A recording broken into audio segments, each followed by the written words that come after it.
Bismillahirrahmanirrahim. Assalamualaikum warahmatullahi wabarakatuh. Dari kelompok 3, di sini akan menjelaskan mengenai siklus hidup tumbuhan angiospermae.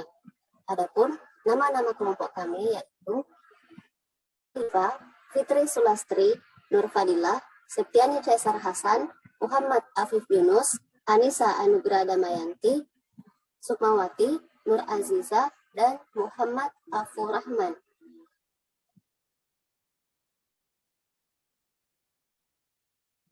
Siklus hidup angiospermae. Siklus hidup tumbuhan angiospermae banyak ditemukan di lingkungan sekitar kita. Angiospermae atau sering disebut dengan tanaman berbunga merupakan tanaman yang paling banyak ditemukan jenis dan juga ragamnya di berbagai belahan bumi.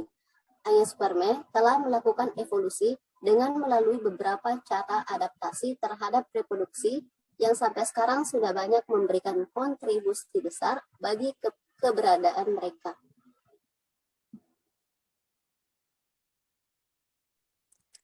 Siklus hidup tumbuhan angiospermae dibagi menjadi dua, yaitu ada dua fase. Yang pertama fase gametofit atau fase seksual, yang kedua ada fase sporofit atau fase spora yang menghasilkan spora. Nah, terlihat pada gambar di mana fase gametofit itu dimulai ketika terjadinya penyerbukan, kemudian fertilisasi, menghasilkan zigot, kemudian membentuk embrio. Nah, fase sporofitnya itu di mana terbentuknya biji di dalam daging buah, kemudian berkecambang menjadi tumbuhan baru.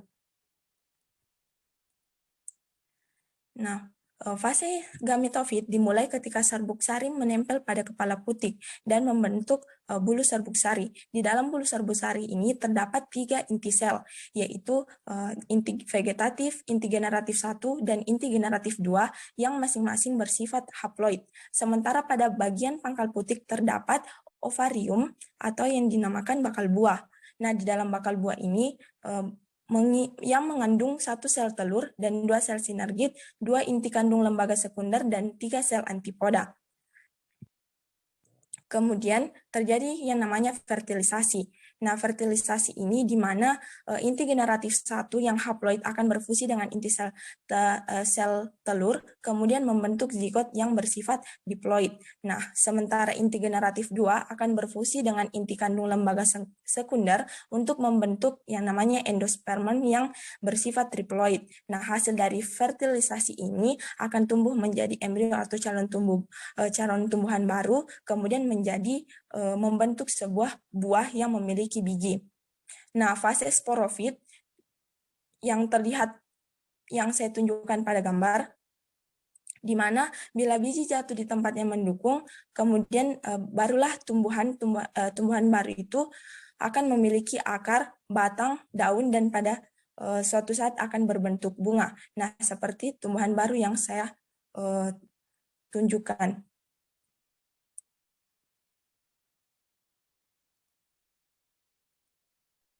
Seperti pada semua tumbuhan yang bersifat vaskuler, siklus hidup tumbuhan angiospermae ternyata lebih banyak didominasi oleh generasi-generasi sporofit. Bunga akan mudah terbentuk khususnya pada tumbuhan yang bersifat sporofit dominan. Mereka antara lain jantan yang dikhususkan dan juga organ reproduksi pada betina. Bunga akan memproduksi spora yang nantinya akan berkembang biak menjadi gametofit. Gametofit jantan mempunyai beberapa sel yang ditemukan dalam setiap butir dari serbuk sari dan akan memproduksi sperma. Sedangkan gametofit betina akan melakukan produksi telur di bagian dalam dari ovarium bunga. Bunga selanjutnya akan membuat daya tarik terhadap hewan penyerbuk.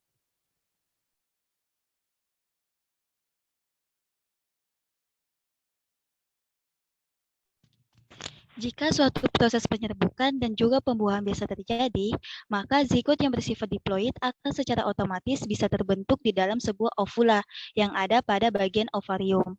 Zigot nantinya akan berkembang menjadi sebuah embrio di bagian dalam biji.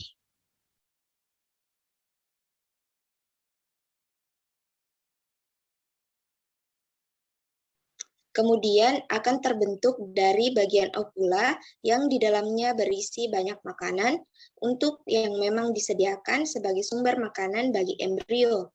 Ovarium yang berada di sekitar benih bisa melakukan perkembangan menjadi buah. Buah akan menimbulkan daya tarik terhadap hewan yang bisa menjatuhkan benih-benih yang sudah dikandungnya.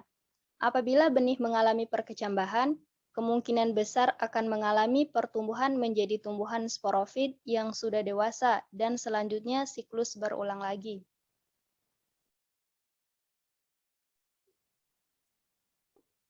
Itulah tadi presentasi dari kelompok kami mengenai siklus hidup angiospermae. Lebih dan kurangnya mohon dimaafkan. Sekian. Wassalamualaikum warahmatullahi wabarakatuh.